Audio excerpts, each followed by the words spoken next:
2024 లేదా 25లో డిగ్రీ లేదా బీటెక్ చదివారా? సాఫ్ట్‌వేర్ జాబ్ కోసం ఎదురు చూస్తున్నారా? అయితే కోడ్ జ్ఞాన్ 100 డేస్ కోర్సులో చేరండి, జాబ్ సాధించండి. నమస్తే. చాలామందికి తరచుగా వచ్చే నేరాలకు సంబంధించిన వాటిల్లో ఒక ఇబ్బందికరమైన పరిస్థితి, ప్రశ్న బెయిల్. అసలు ఈ బెయిల్ ఏంటి? ఈ బెయిల్ ఎటువంటి సందర్భాల్లో తీసుకోవాలి? అసలు బెయిల్కి తీసుకోవాలంటే దాని ముందు మన మీద ఎటువంటి పరిణామాలు జరుగుతాయి? ఇలాంటివన్నీ చాలా ఆసక్తికరంగా ప్రతి కేసులోనూ నడుస్తున్నాయి. ఎందుకు ఈ టాపిక్ గురించి మాట్లాడటం జరుగుతుందంటే ఈ టీఆర్ఎస్ ఎమ్మెల్యేల కొనుగోలుకు సంబంధించి జరిగే వాటిల్లో everyday it is very much anxious to the viewers what is happening, how courts are reacting, how they are looking into this matter. So ఇలాంటివి చాలా జరుగుతున్నాయి. అంటే గతంలో కాగ్నిజబుల్ అఫెన్సెస్ అంటే ఇండియన్ పీనల్ కోడ్లో కొన్ని నేరాలని కాగ్నిజబుల్ అఫెన్సెస్గా పరిగణిస్తూ వాటికి without permission of the magistrate straight away police can arrest those offences అని మనకి చట్టంలోనే ఇవ్వటం జరిగింది. అలాగే నాన్ కాగ్నిజబుల్ అఫెన్సెస్ అంటే కొన్ని నేరాలు కోర్టు పరిమితితోనే, అంటే కోర్టు అనుమతితో పోలీసులు వారిని అదుపులో తీసుకోవచ్చు. ఇది 2014 వరకు ఉన్న లీగల్ పొజిషన్. కానీ 2014లో మిస్యూజింగ్ ఆఫ్ అరెస్టు ప్రొసీజర్ని దృష్టిలో పెట్టుకొని, అంటే ముఖ్యంగా 2014లో ఆర్నేష్ కుమార్ జడ్జిమెంట్లో 498A డైరెక్ట్గా అరెస్ట్ చేయదు. ఎందుకంటే 498A కూడా కాగ్నిజబుల్ అఫెన్స్ కోవకు చెందింది. పోలీస్ దగ్గర కనుక కంప్లైంట్ చేయడం జరిగితే భార్య కానీ బాధితులు కానీ డైరెక్ట్గా అరెస్ట్ చేసే అవకాశం ఉంది. సో ఆ 498A బాగా మిస్యూజ్ అవుతున్న సందర్భంలో సుప్రీంకోర్టు ఇంటర్ఫీర్ అయి 498A కేసులో 41A CRPC కింద నోటీస్ ఇవ్వండి, తగిన వివరణ తీసుకోకుండా డైరెక్ట్గా మెకానికల్గా అరెస్టు చేయొద్దు అని తీర్పిస్తూ, ఎట్ ద సేమ్ టైం 498Aతో పాటు 7 సంవత్సరాల లోపలున్న ఏ రకమైన శిక్షలు ఇండియన్ పీనల్ కోడ్లో పొందుపరిచిన వాటికి సంబంధించి 7 సంవత్సరాల లోపల ఉన్న శిక్షలు అన్నిటికీ ఈ 41A నోటీస్ని అప్లై చేస్తూ నోటీస్ ఇవ్వకుండా డైరెక్ట్గా అరెస్టు చేయొద్దు అని వెసులుబాటు కల్పించింది. అంటే ప్రేక్షకులకి సందేహం రావచ్చు, 41A నోటీస్ ఇచ్చినంత మాత్రాన 7 సంవత్సరాల లోపల శిక్షలకి అరెస్టులు ఉండవా అంటే ఉన్నాయి, అరెస్టులు ఉన్నాయి. Totally the supreme court taken away the right of the police in arrest matters. కానీ దానికి మెకానిజం ఏమి ఇచ్చిందంటే 41A నోటీసులో ఇచ్చిన ఎక్స్ప్లెనేషన్ కనుక కరెక్ట్గా లేకపోతే or otherwise police or apprehending there is every likelihood of commission of another offence, సాక్ష్యాధారులు మారుస్తాడన్నప్పుడు అంటే తగిన ఎక్స్ప్లెనేషన్ రాసి మ్యాజిస్ట్రేట్ అనుమతితో సంబంధిత ఉన్నతాధికారుల పర్మిషన్ తీసుకొని they have to arrest the accused person అని చెప్పని స్పష్టమైన మార్గదర్శకాలు ఇవ్వటం జరిగింది. సరే, 7 సంవత్సరాల లోపు ఇండియన్ పీనల్ కోడ్లో పొందుపరిచిన నేరాలకు సంబంధించి అరెస్టుకు ఈ రకమైన పరిస్థితి ఉంది కాబట్టి బెయిల్ అనే ప్రశ్న తలెత్తదు. ఎందుకంటే పోలీసులే స్టేషన్ బెయిల్ ఇస్తారు, అంటే అరెస్ట్ చేసిన రోజే బెయిల్ మీద ఇంటికి పంపించే వెసులుబాటు ఉంది. అలా కాకుండా అబౌవ్ 7 years ఉన్న వాటికి, అంటే చీటింగ్ ఆర్థిక నేరాల కింద 7 years పనిష్మెంట్ ఉన్న ఆర్థిక నేరాల కింద పరిగణించే కేసుల్లో స్ట్రైట్ అవే రీజన్స్ రాసి అరెస్ట్ చేయొచ్చు. సో అరెస్ట్ చేసినప్పుడు ఎన్ని రోజులు జైల్లో ఉంటారు అనేది ఈ depends on case to case basis. Straight away arrest చేయడానికి ఉన్నవి 376 రేప్ కేసులు, పోస్కో కేసులు, అలాగే మర్డర్ కేసులు, డెకాయిటీ. సో ఇట్లాంటి కేసుల్లో అంత తొందరగా బెయిల్ ఇవ్వటం అనేది జరగదు. అలాగే NDPS నార్కోటిక్స్ కేసుల్లో, చాలా రకాల కేసుల్లో straight away accused is not entitle for bail because all these cases are more than 7 years. అంటే ఆర్థిక నేరాలు 7 years చీటింగ్ కింద ఉన్నా కానీ దాని తీవ్రతను బట్టి ఆర్థిక నేరాలని కూడా రిమాండ్ చేసే సందర్భాలు చాలా ఉంటాయి, ఆర్థిక నేరాల్లో అక్యూజ్డ్ పర్సన్స్ని. సో ఇప్పుడు ఈ బెయిల్లో కూడా మళ్ళీ 2 రకాలు, ఒకటేమో యాంటిసిపేటరీ బెయిలు, ఒకటేమో రెగ్యులర్ బెయిల్. ఈ anticipatory bail pre arrest bail అంటాం. ఈ యాంటిసిపేటరీ బెయిల్ అంటే 438. ఇన్ కేస్ ఆఫ్ అప్రహెన్షన్ అంటే బలాని కేసులో నన్ను అరెస్టు చేస్తాడేమో అని గనక నిందితుడు భావిస్తే ఈ యాంటిసిపేటరీ బెయిల్ వేసుకోవచ్చు. అలాగే యాంటిసిపేటరీ బెయిల్ సెషన్స్ కోర్టులోనే వేసుకోవచ్చు, హైకోర్టులోనే వేసుకోవచ్చు 438 కింద. కానీ కొన్నిసార్లు హైకోర్టులో డైరెక్ట్గా వేస్తే ముందు మీరు సెషన్స్ కోర్టులో వేసుకొని రండి అని చెప్పి దాన్ని రిటర్న్ చేయడం జరుగుతూ ఉంటుంది. సో ఈ యాంటిసిపేటరీ బెయిల్ మనం ఫైల్ చేసినప్పుడు కేసు మన మీద రిజిస్టర్ అయితే కేసు పూర్వాపరాలని పరిశీలించి దానిలో మన పాత్ర ఏంటి, ఎంతవరకు మనకి బెయిల్ ఇవ్వచ్చు, ఈ విషయాలన్నింటినీ పరిగణలో తీసుకొని మనకి బెయిల్ గ్రాంట్ చేయడం జరుగుతుంది. Anticipatory bail. అసలు అరెస్ట్ ఎందుకు చేస్తారు? దీనికన్నా ముఖ్యమైనది ఏంటంటే అరెస్టు చేయటం ఎందుకు అనేది చాలా ఇంపార్టెంట్. అరెస్ట్ అంటే ఇండైరెక్ట్గా కర్టైలింగ్ our freedom for couple of days. అంటే ఒక నేరం జరిగినప్పుడు ఆ నేరంలో మనల్ని ముద్దాయిగా గుర్తించినప్పుడు ఇన్వెస్టిగేషను పూర్తి కాకుండా గనక మనల్ని బయటకు వదిలేస్తే, అంటే మన అదుపులో తీసుకోలేకపోతే ఆ యొక్క సాక్ష్యాధారాలని మనం మాయ చేస్తామనో లేకపోతే సాక్షుల్ని బెదిరిస్తామనో ఉన్న ఎవిడెన్స్ని ట్యాంపర్ చేస్తామనే భయం ఉన్నప్పుడు మనల్ని అదుపులో తీసుకోవడం జరుగుతుంది.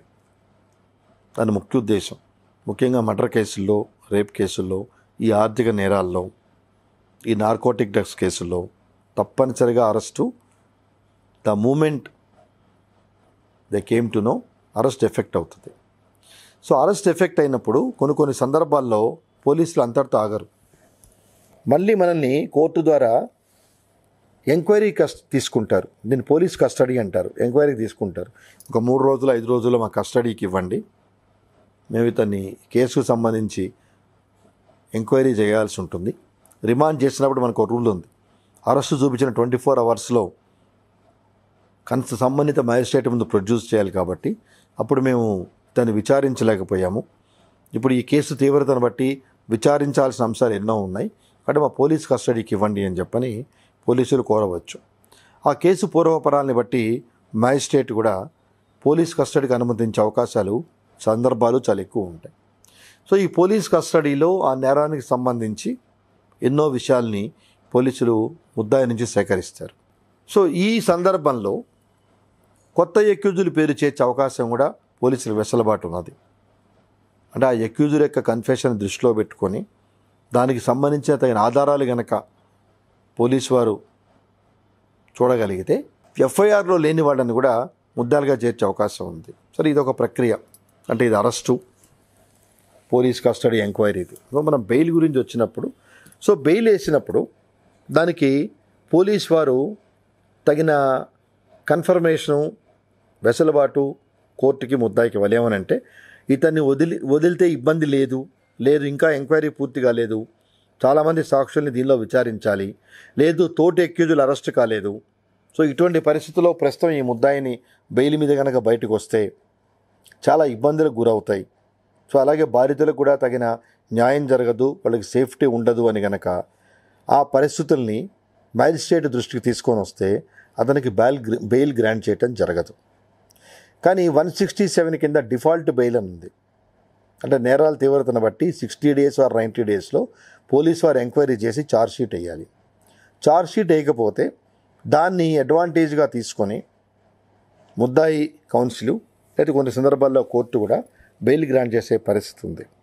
కానీ ఇందాక మీకు చెప్పినట్టు నేర తీవ్రతను బట్టి ఆర్థిక నేరాలు, రేప్ కేసులు, మర్డర్ కేసుల్లో 90 days దాటినా రిమాండ్ కంటిన్యూ చేసే అవకాశాలు చాలా ఎక్కువగా ఉంటాయి.